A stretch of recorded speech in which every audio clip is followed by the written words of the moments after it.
All right. Up here in the red. Pretty good player from Foyu. Was knocked out of Code A by Min. Can he reclaim his honor? Some say he's the best Foyu. That didn't quite come out as I planned it. There he is, though. He is the best Foyu. Someone's like, no, he's not actually the best. I'm like, yes, he is. Read his ID. His opponent, who has done really well here recently, took him out in game 1. Slayer is such a scary team right now. The only reason that the whole top of this tournament is not going to be all Slayers players is because they're going to bump into each other and knock each other out. It's like the only person who can beat a Slayers player is a Slayers player. The only way Slayers are getting knocked out of this tournament, they're just losing to their own players. Because there's so many of them. Pretty quick drone scout. And my eyes do not deceive me. It is going to be a gas first from TheBest. Pretty interesting. Sometimes you do see that in this matchup. Get quick Hellions out. Sometimes it's for pre-igniter Hellions. Follow that up and get that extra gas out. Not always the case. And luckily for Min, he is sending that fast drone scout out, so he's going to be very aware of what's going on. Does come in here. He actually may be able to even kill that SCV. Nope. Second SCV is already prepared. Sees the gas, though.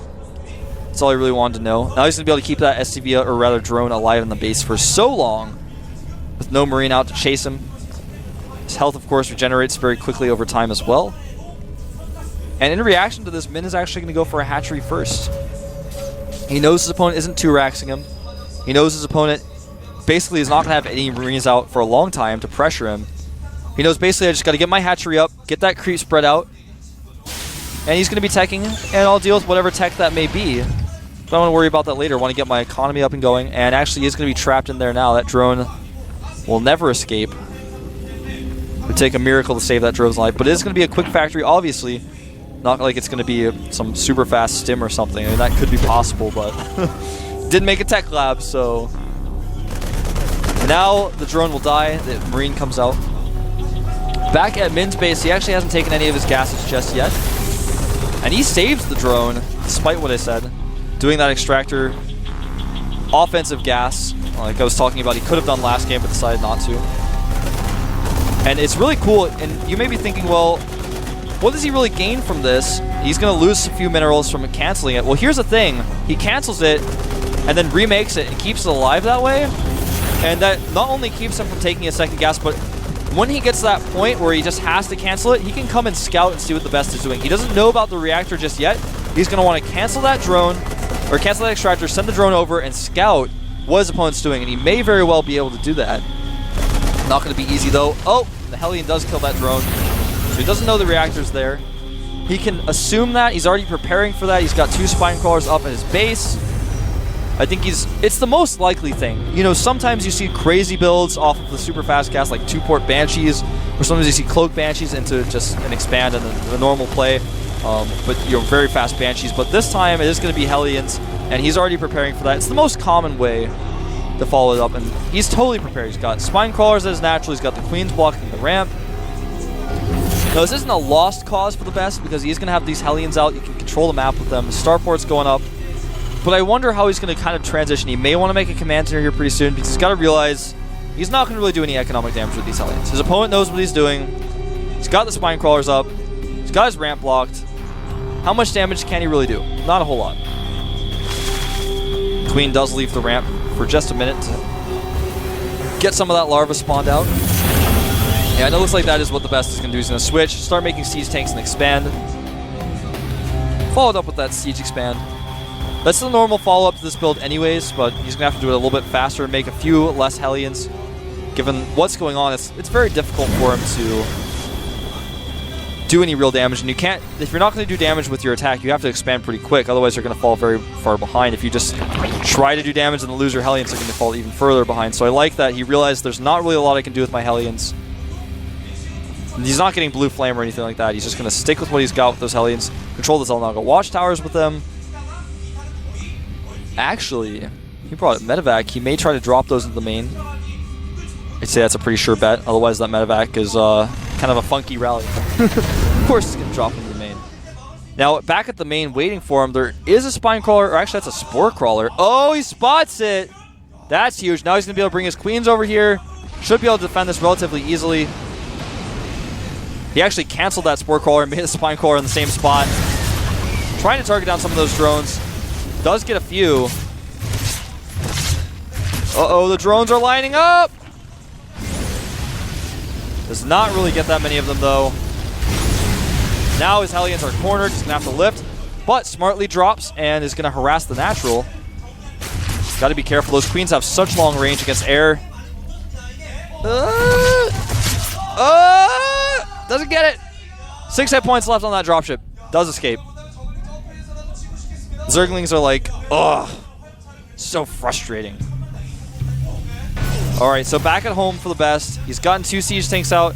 Siege mode is on the way. He got a few tanks out before he in that siege mode. He's actually going to Banshee, and he hasn't made a command center, so the best is going to go for an all-in, basically. He's gotten to the point where he knows he's really behind, didn't really do a lot of damage. He's not making a command center. He's just going to try to do a timing attack here.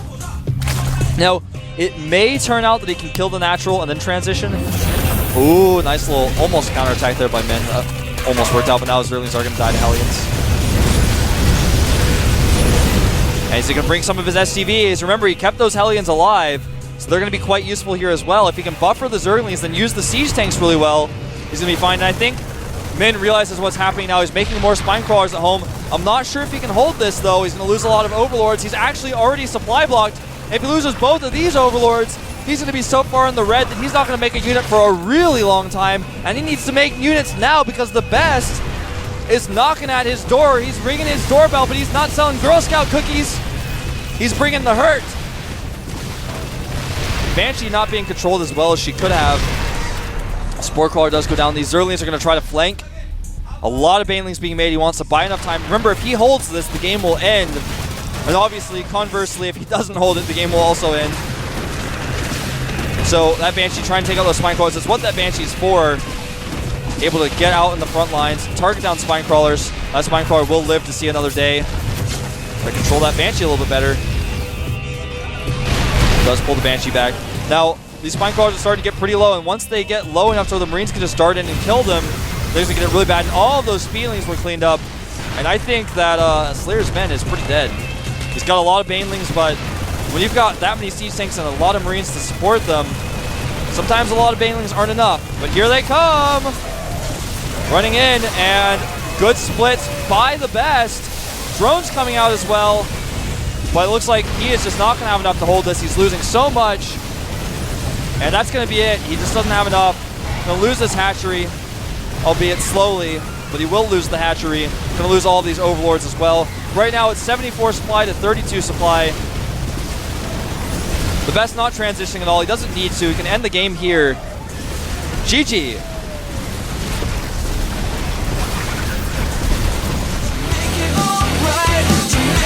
Well, the best ties it up, takes us to a third game, trying to bring his honor back. And I like that choice to go for the all-in, trying to transition after the Hellions didn't work. It could have worked out, but it's a lot harder to do. And he kind of reacted to what he saw. His opponent had a lot of Spine Crawlers, was trying to drone up like crazy, didn't really have that many units, and I don't know. I'd like to watch the replay. He may have noticed that a lot of Overlords were kind of heading in that direction with his Hellions. That might have been another reason. Also, so killing all those Overlords and supply blocking him in really was important, and that, I think, was the main reason why he was able to crush him. If Min had been able to use all the larvae he had stored up instead of making Overlords, he might have been able to hold that. If he had held it, he would have won. So game 3 here is going to be on Crossfire, a map that I think favors Terran slightly in this matchup, but we have seen a lot of Zergs actually do well on it. Statistically, it's pretty balanced, but I think the Zerg player has to be very careful. There are a lot of areas where melee units are just not effective, and Zerg players really rely on those Speedlings and Banelings. So we'll see how this map plays out. The countdown has started. Who's going to take game 3? The ace match. Will the best regain his honor, or will Min take him out here and advance to the round of 8 here at the GSL Super Tournament?